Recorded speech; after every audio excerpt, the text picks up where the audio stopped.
Welcome, everyone. Thank you for finding and taking the time to join us online tonight. This is the Kanata Green Space Protection Coalition's third virtual town hall and our fifth overall.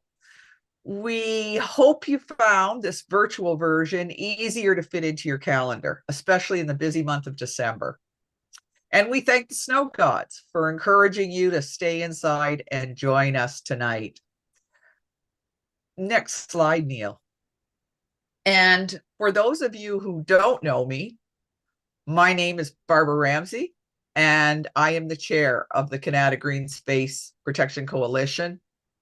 And sitting here on a snowy evening, looking forward to spending an hour or so with you folks. So I'm going to get started right away. And this is our agenda for the evening. It's very short and sweet. Make a few comments for you and introduce our special guest, Councillor Kathy Curry, and then we'll get right away to your questions and answers. To help the evening flow smoothly and with some order, we appreciated getting questions in advance, but we'll work hard to take those sent in during the broadcast as well. And of course, if we cannot get to them, as I've heard there's some power flickering in and around Kanata North going on, please don't stay up till midnight. We'll get back to you with written answers in another format. Write down the email, townhall@ourkanatagreenspace.ca in case a burning question comes to mind during the event. In the background, we have Neil Thompson manning the live YouTube feed and Karen Noseworthy monitoring incoming questions. We also have Susan Dodge and Jen Fife reading some of the questions you've sent in tonight for us. Thanks to all of them. They work tirelessly on your behalf. I'm seeing Kathy has joined us already. This is a real surprise, especially given the weather, Kathy. Her schedule often has her double booked and multitasking, and that's what she was to be doing tonight. We expected her more around 8:30, but now we have her, and that will just allow us to get right into the meeting even more quickly. We continue to be so very grateful to her for her hard work and dedication in representing the views of our community, most especially on this issue. Opposition is not for the faint of heart. Next slide, Neil. I'm going to spend just a couple of minutes here at the beginning going over what's been going on recently and just a couple of takeaways that may frame some of the questions that have been sent in and that you may be thinking of. I think have you got the slideshow up, Neil? I think I'm missing it. I just don't want to get ahead of everybody. There we go. Thank you. So recent news, things that have happened and you may have missed or may not be aware of. So we did have a scheduled day at the Ontario Land Tribunal in November, and the hearing date turned into a small mess, really, leaving most parties confused and somewhat inconvenienced.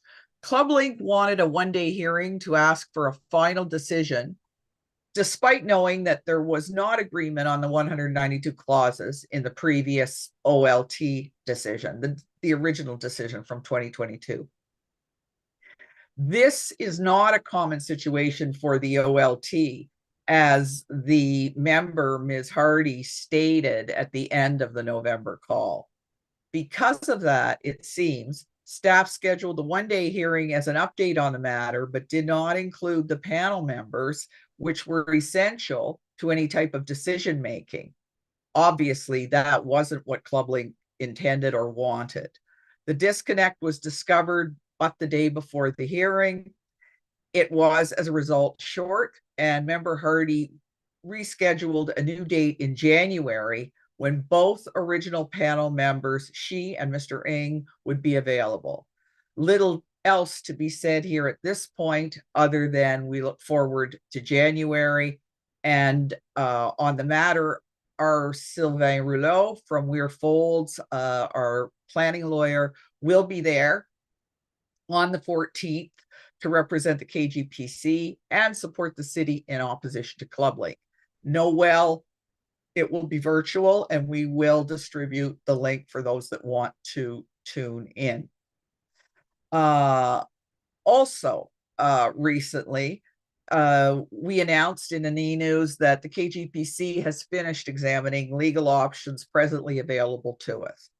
Our lawyers do not see any that are reasonable meaning a reasonable chance of success at the present time for the organization.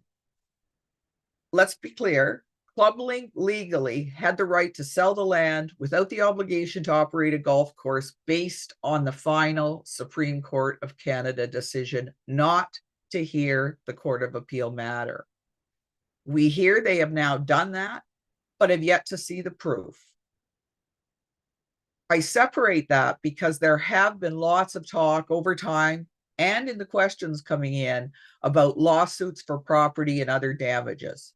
So more on that later, as we have some questions and comments that point directly to those issues. If there is any good news, less legal matters mean less fundraising is required. So what is KGPC going to do next? Slide, Neil, if I could. We have the same operational priorities that we have had throughout our efforts to defend the 40% agreement. The order of these is not that important because they are all critical. We continue to raise attention to the mercury contamination issue, not to create fear. We all understand that it is in the ground, and if left undisturbed, the chance of any major issue is small. We want to ensure public safety by knowing where the mercury is. The testing sites to date were biased towards not damaging the greens of an operating golf course. That's not an opinion, it's written in the report that was filed with the development plan by Club Link. That is a major issue because those areas are where the mercurial fungicides were most heavily used. We want the city to insist that the testing be redone in these and other problematic areas at an appropriate frequency, and that the cost of remediation of the property under development, if that is a situation we find ourselves in, be understood before any development is begun. What the community would not want is an environmental swamp left as a carcass in the midst of our community when a developer runs out of money on a massive remediation effort. The second key issue we will continue to work on is the stormwater management issue, and it's been talked about a great deal over the past 7 years. We understand why the city opposes the plan, and we will continue to support the city staff and elected representatives in this goal. We will continue to encourage those with a voice and in opposition downstream of the Kizell, including government agencies like the NCC, to oppose this plan. And of course, it's always about the green space. It is the backbone that supports a healthier lifestyle for many of us through a positive environment for activity and exercise and transportation. It knits all of our neighborhoods together, the original 15-minute neighborhood. Next slide, Neil. And my last slide. What will 2026 bring? I'm not so sure we can predict very much at this point in time, but we know what we will be watching. For starters, the OLT in January and whatever message comes out of it and next steps come out of it. We will continue to build outreach on those key operational issues. We're going to continue to work hand in hand with the city. We feel that we have been listened to by the staff, and in particular, by our good councillor, Kathy Curry, and our mayor, Mark Sutcliffe. We want to support them in opposition. However, we best can do that, by potentially putting top-notch expert research in front of them. We've done this before, and we need to be prepared to do that again if it is deemed necessary. The last piece, the financial piece, is a little easier than it has been in the past. I expect that 2026, without the heavy lifting of the previous legal cases, our financial burden should be much smaller. We can finish out 2025 with our current funds. Depending on what our advocacy brings, which could include more research, as I mentioned, we may need your help in 2026. Donations are welcome. So I hope that overview gets you started. Remember, send in your additional questions, if you have them, to townhall@ourkanatagreenspace.ca, and we will work to get to them. I would now like to introduce, with a new slide of a lovely picture of our green space, Councillor Kathy Curry, who I know needs no introduction. Thanks so much, Kathy, for making the time for us tonight and be willing to do this town hall. The screen is yours. If you would like to say a few words before we head off into the question and answer. Sure. Thank you very much, Barbara, and thank you for holding this. I mean, it's a great opportunity for me to be able to answer questions and to make some comments and statements for sure. So thank you for organizing this, Neil. Thank you very much for doing all the technical stuff behind the scenes. You always need somebody to organize that. So much appreciated.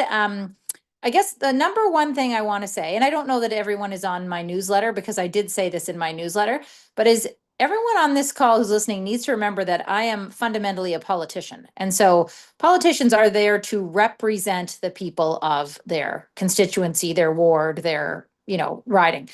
So that is what my job is. So, I guess what I would say is whatever guidance you have for me, what you would like me to do, and I can give you all the information I have, I will do. I don't have a personal agenda. I have heard so far, and only so far, that the community does not want any development on this golf course. That is where I'm at right now. I haven't heard anything different. I will listen. I will continue to listen. In the meantime, have to look at, given that's the only message I've been given so far, I have to look at all the possible ways that can continue in this new world where we didn't have the Supreme Court hear the case. So we are now back to, okay, what other avenues there are. Now, I say all of that, and at the same time, I would let the community know that the representatives from Minto reached out to me. I put this in my newsletter as well, and asked me to meet. And what they asked me was, what do I think is their next best step? And that was, in my opinion, for them to talk to the community. Because as I just said, there's nothing I'm going to do unless the community directs me.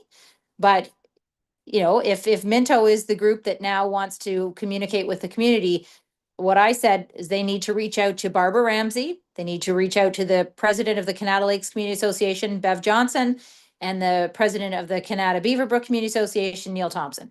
So I gave them the contact information for those three people, and I have left it with them. So in the meantime, though, I am gathering as much information as I can, and I'm happy to answer a lot of questions I think people have prepared to help you understand where we're at. But the other thing I will tell you is, and I just was talking to the mayor because we just had budget earlier today, and I told him that I was coming to this. He's currently doing media availability. We can organize another time with him as well. But I said to him, in writing and in the media, you have said that because one of the 192 conditions from the Ontario Land Tribunal ruling included the city not having to grant easements to a developer, you have said we as a city will not be granting those easements. Then the city solicitor followed up with another statement saying that because we have that right, it is in the 192 conditions, the city will not be granting easements. So granting easements, this is technical language really, is allowing access to city-owned property that enables development. So, and I've said this at other town halls, all of the pipes underneath city roads, all of the access sidewalks that the city owns, we don't have to allow any developer to dig them up, to use them, to cross over our land, to dig up our pipes, to renew our pipes, to change our infrastructure at all, given what the OLT put in its ruling with the 192 conditions. So that continues to be the case. The mayor has said it, the city solicitor has said it, the OLT said it was the city's right. Development would be extremely difficult for any developer anywhere in the city if they were not granted city easements. So that is one thing. The other is that the city and the statements by the mayor, well, it was from the mayor and me and the city solicitor, was that we will encourage the NCC to do their part and not approve water basically flowing from city lands onto federal lands and through federal lands out to the Ottawa River. So we would be encouraging the NCC to not allow that, because that is another one of the 192 conditions that the OLT laid out. And then the third condition is the Mississippi Valley Conservation Authority also would have to approve this development. So city easements, NCC approval, Mississippi Valley Conservation Authority approval.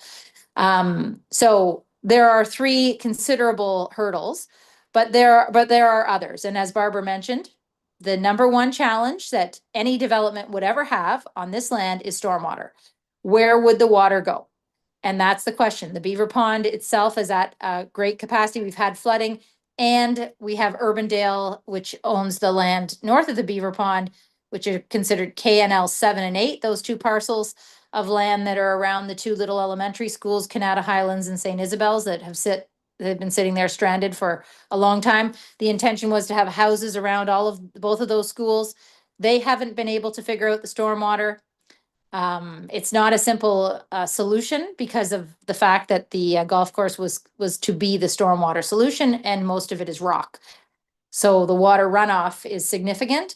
So, there are hurdles in many different directions, no matter which way you look for a developer.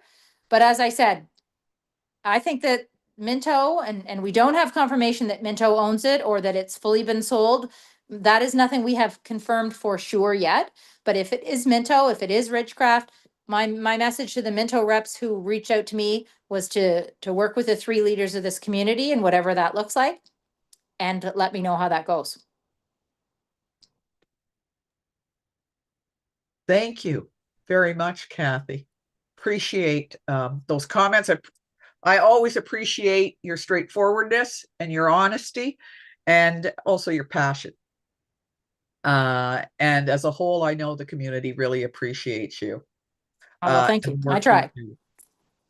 Before I let this go, though, remind the community your web address for those that haven't signed up to get your newsletters, because sometimes the city knows before we do, and I would say a good portion of the time. So we communicate really well. We try and cover the audience, but if you could share and I encourage everybody, if you're not getting the counselor's newsletter, most weeks it comes out on a Friday, isn't it? Every week, or is it every 2 weeks? Every other week on a Friday, yeah. Every other week on a Friday. So not that much reading. What's the website? So the website is obviously www.kanatanorth.ca. So you go on there and there's a search function. So you just simply type in green space, you type in newsletter, whatever it is you want to type in. So if you want to be on the newsletter, you just type in newsletter and join up. But all the information we post on every topic is there, but there's significant information certainly on the green space, the golf course, club link, any of those search words will get you to what you need to Excellent. read. Thank you for that. Thank you for that. And I hope you're all on our e-news and our website, and that's our kanatagreenspace.ca. So very good. Well, here we are. It's 8:20. The counselor's ahead of time. I've been through the preamble, and we're going to hit the question and answers, the Q&A running. So for this part, let me introduce you to Susan and Jen, and they're going to read our questions aloud. Now, for the ones that have come in early, many of them are specific to the city, and therefore Kathy's going to take a crack at those. A couple of them are directed to the KGPC, and I'll gladly do the best I can. And some of them we can maybe both comment on, and maybe a little back and forth dialogue will be informative to people. So let's get going. I see Jen up with the first question, and away we go. Thanks, Jen. Thank you. Councillor Curry, I just want to start by saying thank you. We really appreciate your steadfast support of our issue. I know one thing that we have had a lot of questions about, so we've kind of consolidated some of these because we got multiple questions on the same topic, is I think a lot of people didn't expect that Club Link would shut down a full membership profitable golf course without being able to build right away, since it sounds like nobody can build right away. So we have a lot of questions asking about what's going to happen next. And the first question we're going to ask is, what type of site prep can the developers do without city approval? Can they cut trees, scrape or level the ground, or build fences? So there are a number of parts to that for sure. So in terms of the trees, when any golf course is zoned as a golf course in the city, golf courses are allowed to cut down trees. Because as you can imagine, if you want to have a different landing space for your, where the 9-iron shot might land, they may want to move a tree, or they may want to build a new green, or they may want to, remove branches that are interfering with a particular tee shot. So golf courses have always been able to cut down trees and do that type of work. Now, it's no longer a golf course, right? It is now ceasing to be a golf course.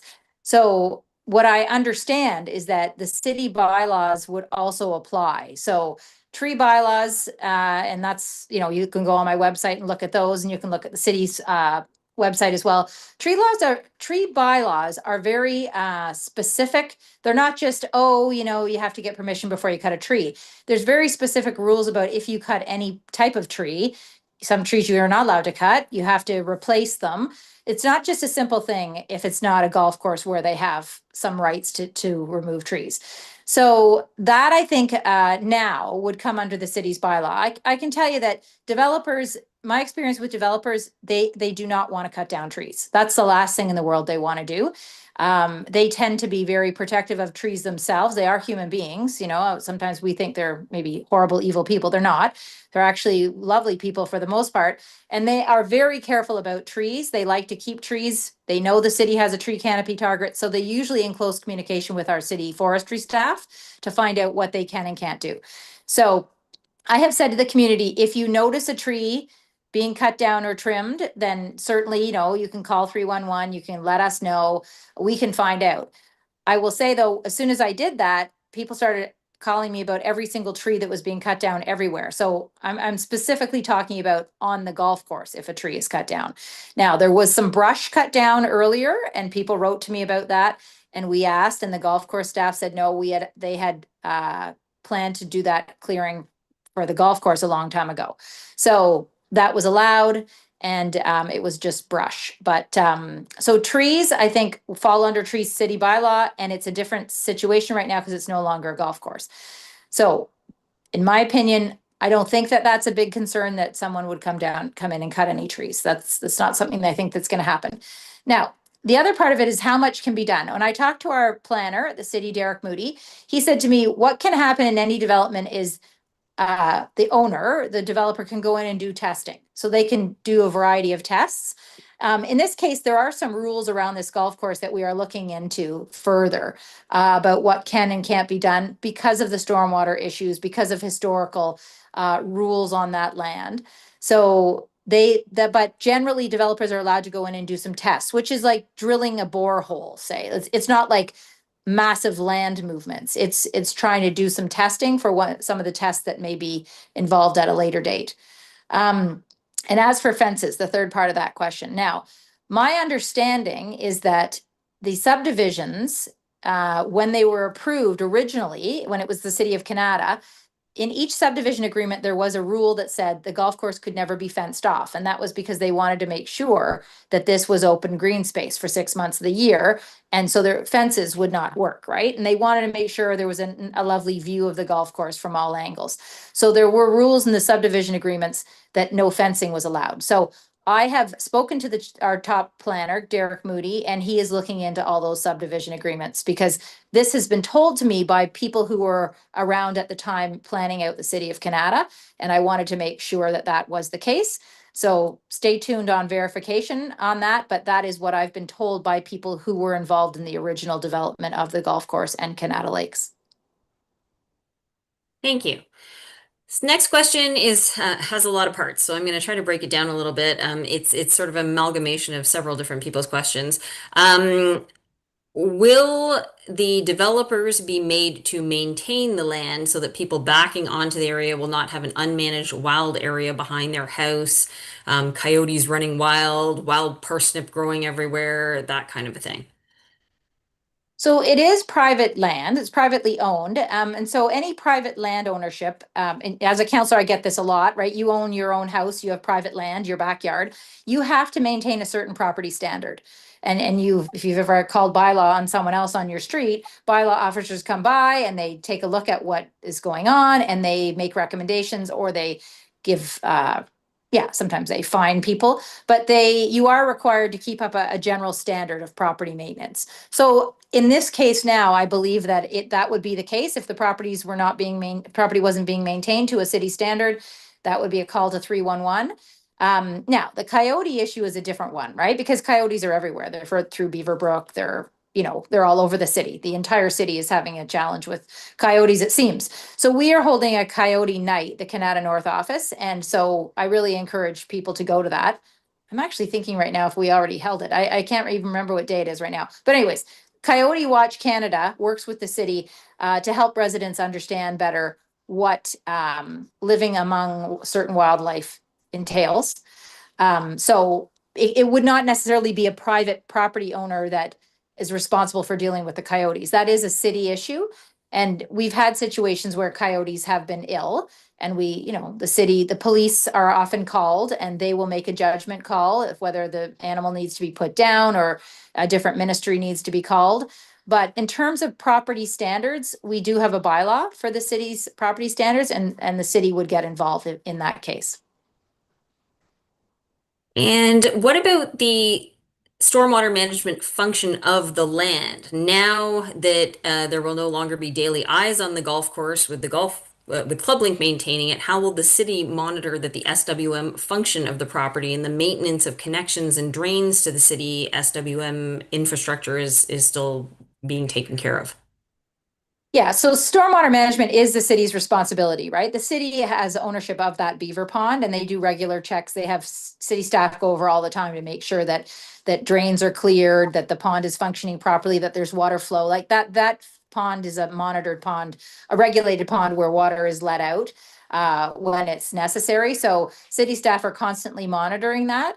And if we've had situations where different pipes get filled with debris, and residents call in, but there is a regular checking process for stormwater because, as you can imagine, just to reassure you, there's nothing more important to a city than stormwater management in a development. There's nothing more important because if there's a problem with water and it floods out a resident's basement, that's a city problem, right? We are supposed to approve developments where the stormwater flows properly. There's no flooding, everything. Our storm sewers can manage the runoff. Our sanitary sewers are working properly, so there's no backing up of anything. That is completely and totally city responsibility. So they would continue to monitor the stormwater that flows from that property, and obviously would not approve any development that would create any problem for stormwater runoff. So can I just jump in there and pull on that question a little bit before Jen moves on? Kathy, this is private property, though. The Beaver Pond example is the city owns the property. For those that watch the property in a huge summer rain, for example, like the Derico, the property floods for 2-3 days. Who's going to be monitoring that? How I think that's where the writer of the question is going. We recognize, to your earlier comment, it's city property. Will the city it's private property. Will the city actively be going onto the property to ensure, because it's so central to the drainage of the whole system? I think that's where the question was going. Right. And so it is private property for sure. But remember, the reason the golf course exists and was created was because it is the stormwater management plan for Kanata Lakes. So the water, you know, it rains on the golf course, yes, it may flood, like the greens may flood, the fairways flood, but that water eventually is absorbed and then it eventually goes into the pond. So that's where the city comes in because that's the repository of all that water. But if the water is flooded, you know, and the pond is flooding, what has happened in the past is residents alert me right away or phone or call 311 and staff come out to find out what needs to happen. In that case, what has happened is staff have gone out and they've let water out of the pond, right? It is a regulated pond.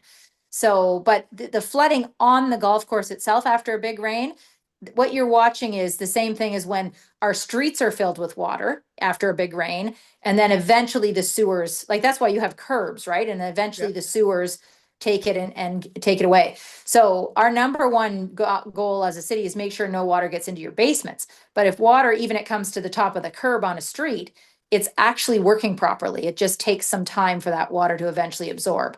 So, but you know, again, I would say if you see anything strange, you think that there's flooding anywhere, anytime during any storm, then you call 311, call me, and we will get city staff over there to look at it for sure. Yeah, because you hit the nail on the head. The golf course staff previously have played an active management role. Like when pumps fail along the path, etc., they go in and restart them, replace them, etc. So it's just tough to know where that interface is. Thanks for that. And one last follow up to this portion, and then we'll move on to Sue with the next question. But just if should flooding occur because of an SWM failure, who is liable? Is it the city? Is it Minto and ClubLink? Is it the OLT? I mean, that's a good question. I mean, in terms of, I think that question sort of leading to who would be sued, you know? And I mean, that depends on how the very specific situation, right? If there's damage to someone's property, then obviously people usually try to sue everyone. Because if your neighbor isn't keeping good care of their, you know, property and that results in a water issue on your property, then usually homeowners, you know, have to deal with that in their own way. But I mean, it's that's a hard one because I don't know, I wouldn't know the specific situation. And I feel like the lawyers would have to come in and say, I guess that depends on who sues who, and then how the courts would see who's at fault and how that works. Because those hypothetical situations are a little bit more challenging to figure out what the real answer is there. Thank you. Sue? Okay, Kathy, this is a question near and dear to my heart, which is about access to the golf course, which we used to have in the winter based on our agreement with ClubLink. So can we still use the golf course? Are we allowed? Well, I mean, what failed in the OLT hearing and then that the Supreme Court didn't hear was the 40% agreement. My understanding is that in that 40% agreement, that's where that allowance was for the community to use it as green space. So with that, with us losing in the courts for that, my understanding is that the community does not have that as green space anymore. Like that is now private development that is owned by whoever it is that actually technically owns it right now, and that the community does not have use of that space. That's my understanding. I can get an official answer from our staff, but I remember asking that at the very beginning when, well, I guess just before we applied for the last Supreme Court case, did that affect as well public access? And I remember our city lawyer, Tim Mark, telling me he believes that was also lost. But I can easily get back to you on an official answer for that. Yeah, it's very sad. Very sad. Yeah, that's not good news, but no. Okay. I mean, I think it's important to know too, and we welcome that the opinion, Kathy, from city solicitor. But I think you have to remember too, almost all golf courses are private property. Some are private property held by a corporation in or different ways, or individuals. Most golf courses allow for winter activities when they're quiet, when they're not playing golf. So one would hope that until development starts, the people involved in this file could be reasonable. I would hope that's the case. Yeah, absolutely. Yeah. Okay, the Thanks. next question is, clearly the developers think that they will eventually get the get-go to go ahead and that otherwise they wouldn't have bought this from Club Link. The community should not be burdened with the never-ending uncertainty. How can the city put a permanent stop to this development and ensure that we do not have this uncertainty? Well, I mean, what the city has said so far with the not granting easements is certainly a pretty major hurdle. Because I don't know that this has ever happened before in the history of Ontario. People have said to me they've never seen anything like this before, but that's a pretty major stop. Again, I go back to, there are the 192 conditions that would have to be met. So the city's stop is until you meet those 192 conditions, development will not take place. It is hard for the community to sit and wait in the uncertainty. It is very difficult. I think there are some questions that, you could direct potentially at Minto, Richcraft, whoever it is, if they do reach out to the community leaders, and ask them, what other certainty they can give them, those are conversations that are not my, I don't have a role in that necessarily, but I can tell you what the city's full stop right now is that they're not granting any easements.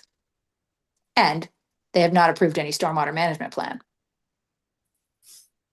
Okay, thanks for that. Jen, you're next. Follow up to that above question, what can the city's planning committee do? Why is the city not pursuing an MZO as was done in Oakville with Glen Abbey? So that is an option. Absolutely. The planning wouldn't necessarily be the planning committee. I don't think. I think I would have to ask city council to ask the premier, but there's work for the community to do as well, because we have an MPP. There's the only conservative MPP in our area is MPP George DeRuse, who's a conservative, and the conservatives are in power provincially. But that question could be asked of those MPPs. It would be the province that has to grant an MZO, right? So again, because the city can't do it, I could move a motion that says that the city ask. We could do that. I mean, the mayor could write a letter or something to that effect. But the request can also go through our elected representatives that are our provincial reps, that they could ask the premier or, the housing minister, I think would be the number one person to ask. The community could write to the housing minister to ask for an MZO, municipal zoning order, if people aren't familiar with that acronym. That's an option. I think too, I might throw in, my understanding, there's a couple of reasons that it's not a low hanging cherry, if you will. Number one, it's quite a political vehicle, and I understand they actually can be overturned. So again, it's not necessarily, it might appear to be a permanent solution, but it may not be a permanent solution. And I would just reiterate as well what Kathy just said. It's a political vehicle. We're not particularly known in this area for huge support for the current Queen's Park office holder. And so that can sometimes make it difficult to get these things through. But we could ask. But we could ask. Yeah. What about, I'm just going to add to that question personally. What about a draft motion from council saying that this cannot be developed? I could ask about that. I mean, I think what happened when it was Jim Watson was the mayor, and I think MPP Fullerton was the MPP, was they wrote to the housing, the mayor, Jim Watson, wrote to the housing minister to ask for that through MPP Fullerton. Mhm. And I think they asked for a couple of things. And the answer back at that time was, well, everything is before the courts right now. So the housing minister didn't want to get involved. And I remember reading that letter. It was basically that the mayor asking, the housing minister responding, saying everything is before the courts right now. So we are not getting involved until it's done with the court action. And that is where we are right now. So the mayor could write a letter and ask that. The next question is actually more of a comment that was sent in from Tao Wang, who said that from the November e-news, he understands that the KGPC will not be pursuing further legal options regarding a potential property value loss resulting from the loss of the protected green space, and that homeowners should explore this option individually. He understands the KGP's position. However, he believes that many homeowners are still interested in looking into this further. He believes that an exploratory legal investigation is warranted so that we can understand our position regarding a potential class action lawsuit on property value loss. He also wants to ensure that we don't miss any legal deadlines. And he's asking that homeowners who are interested in pursuing this option can reach out to him at his email. It's tweng100@gmail.com. That's tweng100@gmail.com. Barbara, Kathy, do you have any comments on that? Well, My comments. it's directed to the KGPC, so I guess I'll comment just to say Mr. Wang is correct. We examined the situation, our lawyers, we funded, in fact, some time on it to understand fully that the KGPC is not in a position to pursue this. And again, I preface all these comments to folks to remind you, I am not a lawyer. I just spend a lot of time listening to lawyers. It's important to note that the KGPC is not a property owner, and therefore these types of suits require that that fact in advance. It has to be an ownership issue. It has to be a damage issue, which is detailed in defining what the loss was, what caused the loss. It's a very detailed exercise. So all to say, Jen read the email address twice. I can give it to you one more time. It's tweng100@gmail.com. Reach out to the gentleman, and if you are so inclined or interested in understanding that issue more. Thanks, Jen. And Sue, you're up with the next question. Yeah, so the next question is actually something that you dealt with, Kathy, regarding the easements in your opening remarks. So I'm just going to preface this. So there's two questions here. Have city lawyers offered any legal opinions on the easements that regarding denying access? And if the city can simply deny an easement and wins a legal challenge, if what happens then? So the city lawyer that said, that made the statement is our top city lawyer, our city solicitor. There's nobody higher than our city solicitor, who has himself made the statement that the city will not be giving easements to the developer.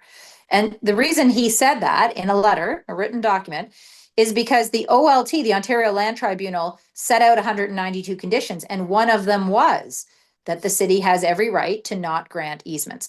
So because that was in the 192 conditions, the city solicitor had no problem saying that because the city has that right to deny them, the city is denying them.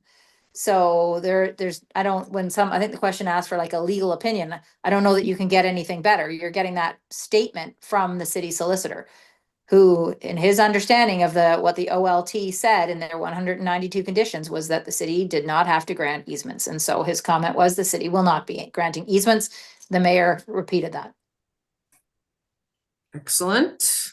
Next question is, can the OLT reverse the city's decision to not allow easements? You know, I think this is new territory. So I don't know about all the rights of the OLT, but I think this is an interesting time in history, because as I said, my understanding is this hasn't been done often, but the OLT granted that, and the city has the right to right now say what it's saying. So that is where we are, and the city currently has that right. I can't predict what the future might bring, or what, one of the things we are dealing with as city councilors right now is the provincial legislation, coming fast and furiously in new bills all the time, to try and facilitate more home building where it's a good place, where there are good locations to build homes. So hard to know what the future will bring. The one other thing I would want to reiterate here is that I didn't say this at the beginning, but when the premier was questioned at an event when he was in Ottawa about the golf course, the reporter, Arthur Wright Crummy from CBC, asked the premier, what do you think about the mayor's statement on the easements and the city solicitor statement? And the premier said, whatever the mayor needs to do, I mean, I don't have the exact quote, I should have written it out, but basically, the mayor knows what his community wants, and he's, if that's what he's doing, and this was a quote, he said, God bless him. That's what the premier said. So, I mean, it's a fascinating statement by the premier because, I mean, he more than anyone else understands that, mayors, I say that because he was on city council for Toronto and his brother was mayor of Toronto. He understands that mayors want to listen to their communities and mayors want to represent what their communities are telling them, just like your city councilor does.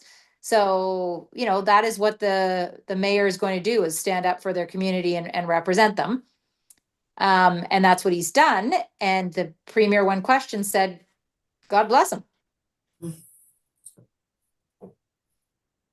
Jen? So this next one is a follow-up to that, but it's along the same vein as what we've already been talking about. If the OLT decides the development can proceed with the assumption that all 192 conditions will be met at some point down the road, can the city ask the OLT to prevent the developer from scraping or backfilling the land until an SWM plan that meets the city's approval has been designed?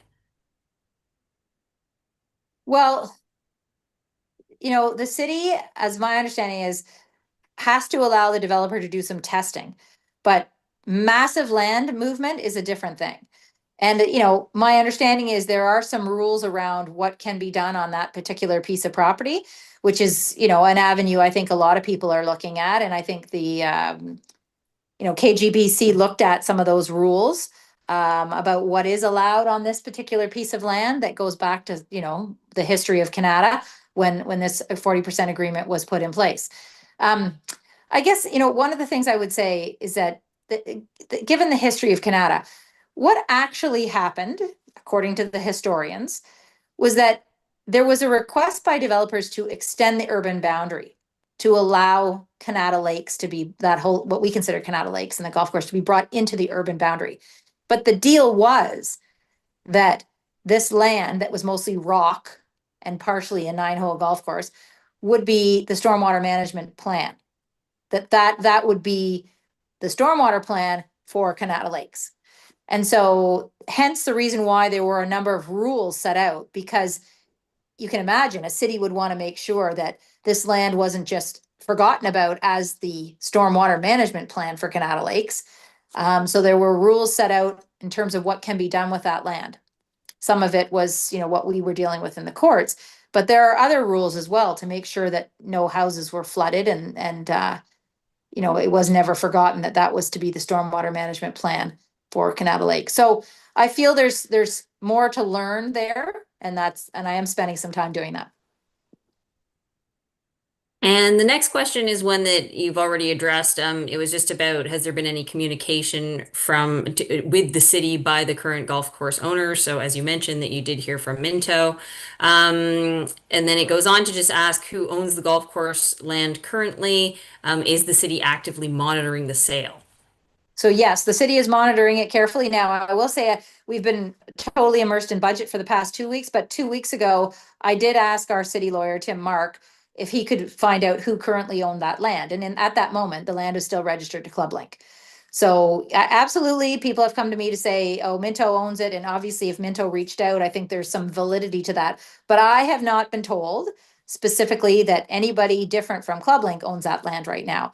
So that is something that is between a private owner and another potential private buyer that I don't have access to, but the city is monitoring that and can monitor that. And so I've asked him, Mark, to let me know. Although I will tell you, everybody's been involved in budget right now, but I can go back to him tomorrow and say, what is the update? Is there any different owner now? And I can certainly let Barbara know. Thanks. Sue, over to you for the next one. So the next question is, apparently Richcraft just made a massive donation to the city hospital, and are they still partnered with Minto? And is this greenwashing?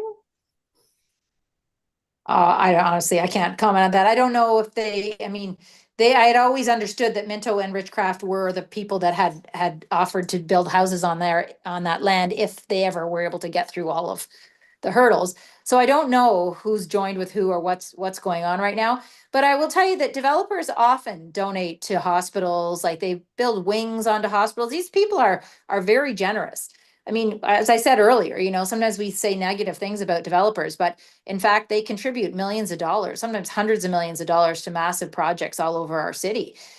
Look at some of the wings on the Queensway Carleton Hospital. So, developers, construction companies, a lot of the whole construction industry are very generous for a lot of our, hospitals and schools and parks and city projects. So, I mean, that's an opinion about greenwashing. I just say that we do see a lot of really generous donations, foundations that help the city in many ways. That's a decision they take, those developers, for whatever reason. But to the other, whether who's working with who, I don't know that. Okay, so this is kind of in the same vein. I'm sorry I'm the one that has to ask you this, but some people suggest that the mayor and Councillor Curry are pretending to oppose the development, and that's not exactly how they feel. That's quite the question. Yeah, well, I think it was directed to the KGPC, Councillor Curry, but yeah. if Well, you, people are always paranoid. Sorry. Well, Got how can you answer that, Barbara? well, I can answer it succinctly, as I have in e-news. I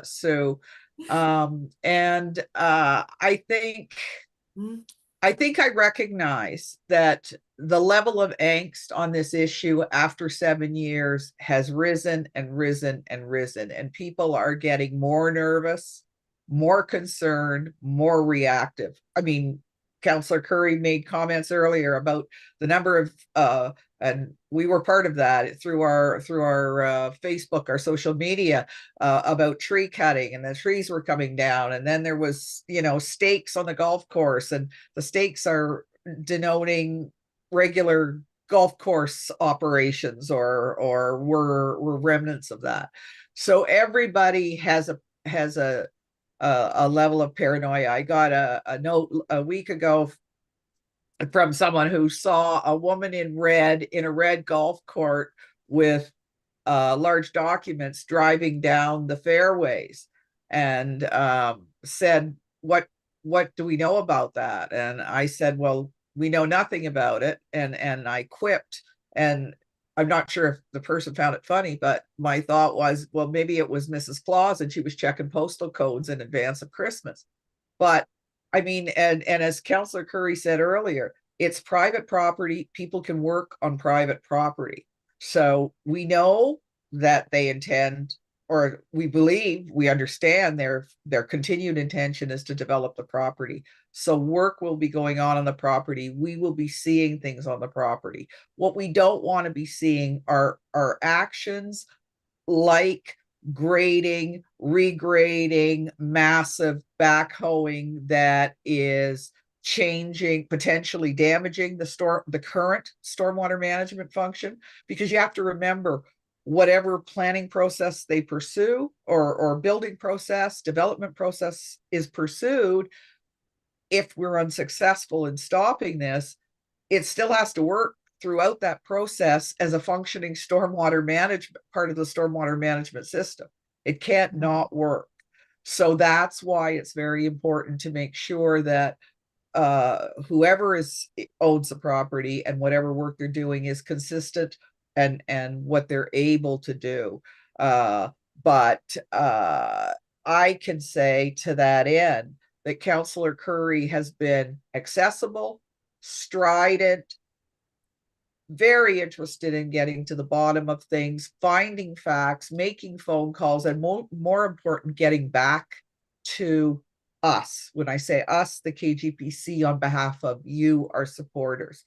So I do take some exception to this suggestion that an individual who's sitting here with us tonight would actually just sit here, listen to you, listen to your questions, and then sit here and intentionally be telling you mistruths. I don't believe that in my own gut. You, as individual supporters, can make your own decisions. I just want to say before I leave this that I also feel the same way about Mayor Mark Sutcliffe. And for those of you who know me, I'm a pretty straight shooter. If I think somebody's pulling the wool over my eyes, first thing I check, is it Harley trying to take my sweater off? Second of all, somebody's doing something. So I'm not a cynic, but I can be a skeptic. And I don't feel that way about the individual that is sitting with us here tonight. I don't feel that way about the mayor. And for the councillors that I have spoken with, many of them over the years about this issue, particularly when we were pursuing council back at the very beginning, when we had Councillor Suds as our representative, there are a lot of very legitimate people. It's easy to sit back and look at what comes out of City Hall and question the veracity of it or question the intention. But I suggest until we're dealing with facts, I think we're in good company with this particular councillor and our mayor. Well, thank you for that. And I will make a comment on that. You know, when I was first, I was actually appointed first, right? And then elected. One of the very first meetings I had was with Terry Matthews. And I always tell the story because what he said in almost the opening statement to me was, that golf course, Kathy, that's about integrity. And he smashed his fist on the table. And he said that about 4 more times and smashed his fist a few more times. It's about integrity. And so I have never forgotten that. And it wasn't just because of Terry Matthews, because in my own heart, it is about integrity. I mean, I read the 40% agreement. You talked to Marianne Wilkinson. Everyone at that table knew at the time that this was the deal, that 40% would be green space for the community in perpetuity. People believed in perpetuity to mean forever.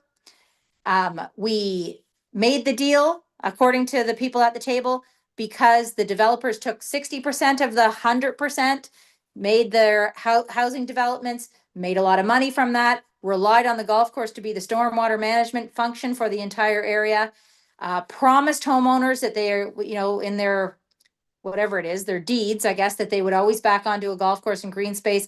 Everyone believed it was forever and that it was done because, in fact, the developers did not want the city to eventually end up building houses anywhere there because they had given up that 40%. But in turn, they also got an urban boundary extension. So to me, there's such this whole project is such a lack of integrity. It's so disrespectful to people. It basically tells everyone that we don't care about contracts. There's a whole message that, yeah, we said that, but yeah, we were just joking. We didn't care, you know, and just to go after little tiny parts of the agreement, bit by bit, case after case. The whole thing stinks. And I told the people from Minto when I met with them, you know, things that start off with a bad, whatever it is, with bad morals and values, they don't end well. But like this whole idea of building on that green space is wrong. I don't, that's 100% clear to me. You've heard the mayor say again and again, a deal's a deal. Like there's such a lack of integrity, and this is on the part of ClubLink, that I don't know how else I can tell you that. I personally think this is just a travesty of justice. I'm so disappointed in our court system. And so, but as I said at the beginning, you tell me what you want to do. I am here to represent you. So is the mayor. You know, the city has made its statements, but give me some guidance and I'll take the next steps. Thanks, Kathy. Thanks, Kathy. So obviously, the KGPC continues to advocate for none of the golf course being developed, but we do have a question that I know has been on a lot of people's minds about how much of the golf course could be redeveloped. Can development be confined to the strip along Campo Drive and convert the rest of the golf course to parkland?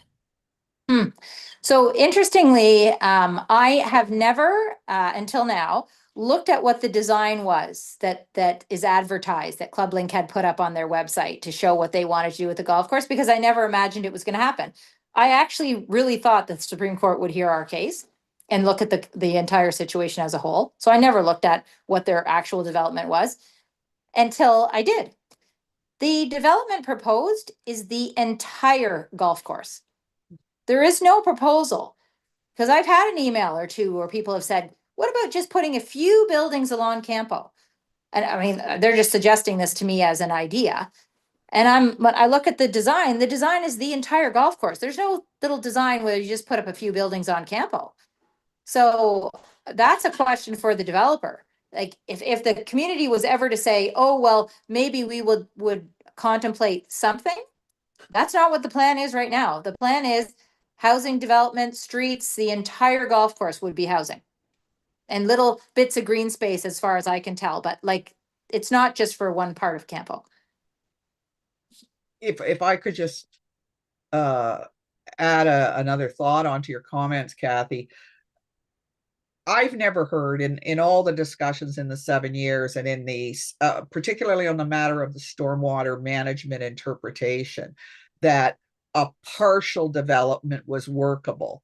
The concerns about the stormwater management, the amount of infiltration, the swales and flow to the capture in the city's hard infrastructure system. It's never really been presented that the city staff, the engineers are saying, well, maybe if you only did half the development, or maybe if you only did 30% of the development. The issue has always been there is no functioning stormwater management plan.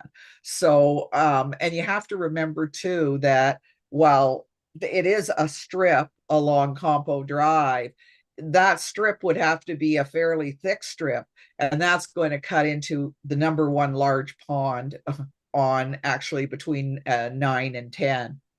So I can only imagine, and again, I'm not a lawyer nor am I a hydrological engineer, but I would suspect there's some big impact of that. So while it looks simple, as compared to the 175 acres of full development as it's currently proposed, I've never heard someone in an expert capacity suggest that that's really doable, including our own expert in front of the OLT.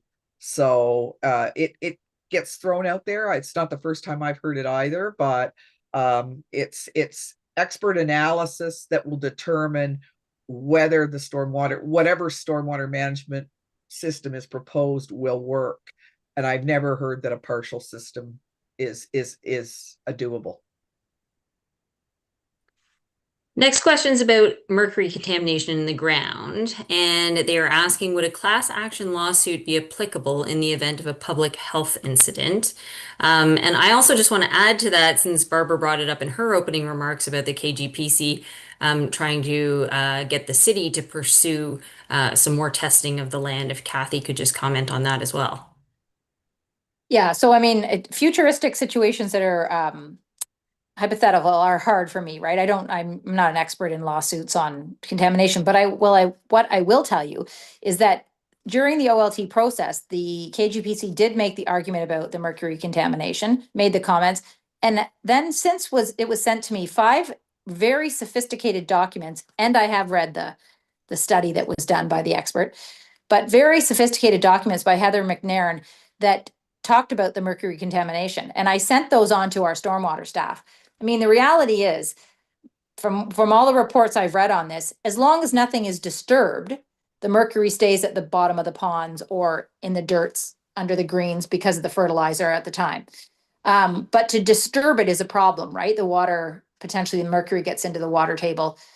Then you think about stormwater runoff, that is a concern. So I will tell you that when I learned about that, and then I read the 5 documents from Heather, I sent all of that to our stormwater staff to ask them their thoughts, because that's hugely concerning to me.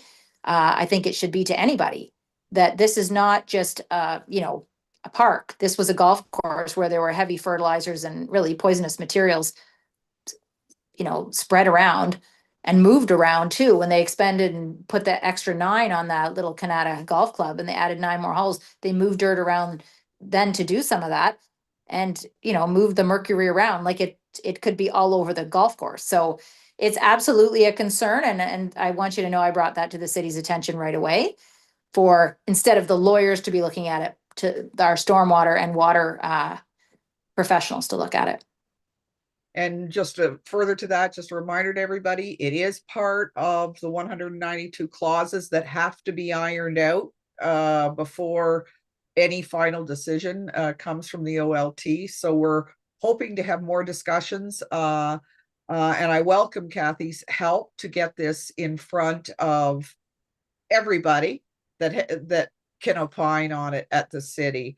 To the question of, again, a class action lawsuit be applicable? Well, a class action lawsuit has criteria. I've learned that from lawyers, and all that would have to be vetted. There would have to be damages. So just a reminder, when you can't throw terms like class action lawsuit around in a preventative fashion.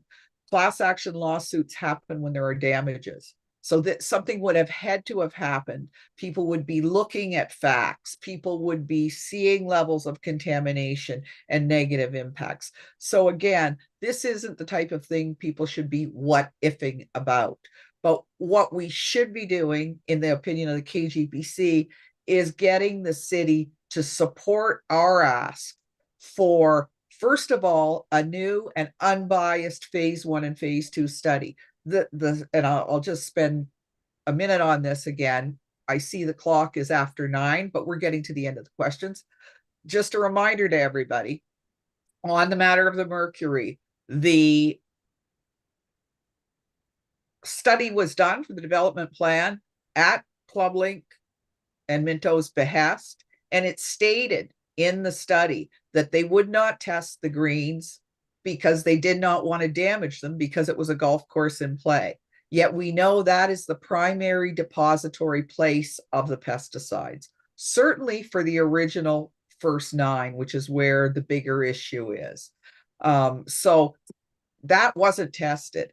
175-acre property, there was only 100 and some tests. That's less than 1 test per acre.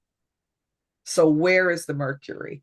And of course, we all know we've got great concerns about the granite, the topography. That creates a great issue about where it's settled. And of course, the plan that's proposed is actually moving ponds. It is actually draining and moving ponds.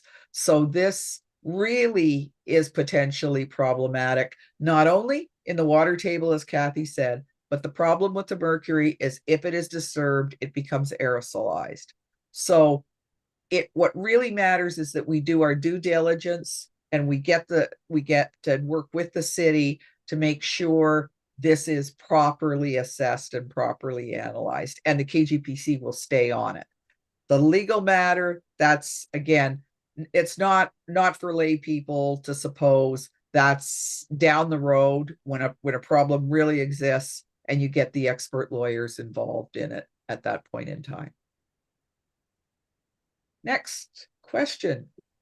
Okay, so I have the next question, and Kathy, you talked about this in your opening remarks, but this is the question: how does the development of the KNL lands beyond the Beaver Pond impact us? Oh yeah, that's a very good question. So that that development is one that the city really wants to see go forward, because, you know, as we did watch all those trees come down 18 years ago and nobody liked it then. Right now it's determined that it's going to be a housing development. There's full subdivisions planned, all sitting, waiting, ready to go, and they cannot get approval for their drainage from that land into the Beaver Pond. So the important thing to know is that that development mostly drains to Shirley's Brook. That's fine. But in a major storm event, it wants to have, that development wants to drain to the Beaver Pond. So the capacity that it will take to the Beaver Pond and then through the Kissel Drain, and that capacity that then goes through NCC property and out to the Ottawa River, that's caused a lot of angst for the NCC and city staff and everyone else, because they don't believe that there's the capacity. And the drainage engineers and Urbandale have been working on that for about, 15 years, I guess, at least, trying to get that approval and get the stormwater figured out, and they can't do it. People tell me they're getting closer, but that's purely just for their development, KNL 7 and 8. But they're quite stuck. It tells you how difficult it is to manage stormwater in this whole area, because there's so much rock and the water just runs right off. So it's absolutely a part of this whole puzzle, but that is just those two little elementary schools that sit there that are supposed to have all those houses around them to basically be neighborhoods, has been a plan that the city is fully supportive of and wants to have happen. And so do we. Everyone does. So we'd much rather have Urbandale be successful there and get that going. It's just that it is all about the stormwater once again. So it absolutely impacts this development as well when we see how difficult a time they've had. Thank you for that answer. So the next question is also for you. Preserving this green space is critical for attracting key hires and their families for the Kanata high-tech park. So for this reason alone, our Kanata green space should be like a protected access. Yeah, well, whoever wrote that in, I completely agree. And so it's fascinating. One of the things I hear in the tech park, especially from the major companies, and right now that tech park is growing like crazy. And whether it's, companies that are local that are expanding, companies coming from other countries that are expanding in the park. One thing I hear again and again is when countries are coming to look for locations, they choose Canada. First of all, they love as Terry Matthews would say, they love our flag. But they love our flag because they love our education system, our value of our landscape and how green Canada is. They love our people, they love our value system. And then they land in Kanata, where they then reiterate how much they love the fact that we are so much about green space, keeping things green, making sure people have lots of spaces to cross-country ski. So you have a company like Ericsson, a company like Nokia, Finland and Sweden, that say, we love Kanata because we see how you value green space. And so they tell us this, and then at the same time, we say, oh, right, but here we have this situation where, like, our developers, where, we'll see who it is in the end, but if it ends up being Minto and Richcraft, are basically saying, oh yeah, we don't care about that green space thing anymore. So what is that saying about what we're all about in Kanata, right? And you've heard Terry Matthews say that again and again. We have to keep this green space. That was the entire vision of Bill Tarrant, of what Kanata was and is in many respects. But this is a very unique part of Kanata that is highly attractive to those tech companies. And they do have environmental sustainable goals. They do have to meet criteria, whether it's green energy or just the value system where they locate their company, where their executives want to come and live. They are looking for beautiful places to live, and those would be places that back onto beautiful green space, right? So it's absolutely interconnected. And I know that there are many conversations taking place right now in the tech park about what is going on in Kanata. This isn't what we thought. So, that is another component of this. What will the tech companies and the biggest ones have to say about this? So yeah, it's a very important part of this. All right, and we're down to the last two questions. I know it's getting late and we appreciate the counselor's time, so we'll just go through these last couple. This one is someone saying they have not heard a lot of discussion on how this potential development project will impact the local school system. They know that Earl of March School is chock-a-block full, and what impact it would have on the community, 1,500 homes being put in. Yeah. Oh, honestly, like there aren't enough schools. Like you can see we put 2 additions onto the Earl of March. I shouldn't say we, I'm not school board anymore, but you know what I mean. The Earl of March is beyond overcapacity, is highly popular. AY Jackson's getting an addition, but it has another huge growing population in Kanata South. So we have Roland Michener, we have Stephen Leacock, we have W. Erskine Johnson there, we have George Vanier. We don't have a lot of school capacity in any of those schools. So yeah, I'm not sure if there was ever more houses there where any of these kids would go to school. The school board has been frustrating to me in that when we have a development application in front of planning committee, they simply say they are aware of the application. Where I asked one day at planning committee, do they not say, well, but we won't have anywhere for the kids to go? And our planner said, no, school board just sort of says, well, thanks for letting us know and we'll have to figure it out. And you see how they figured it out. They figured it out by putting 30 portables at schools and then trying to get additions put onto schools and or busing kids out of their neighborhood to another neighborhood or, you know, completely different ward potentially to go to school. So yeah, that is something that I don't think the developers, you know, care about. They think, well, we're here to do what we want to do. That's a provincial problem. And it is. Schools are you know, are controlled by the province. So yeah, but it's not ideal. You know, that development, when I say, I don't see a school location in the middle of it. So I don't know where those kids would go to school.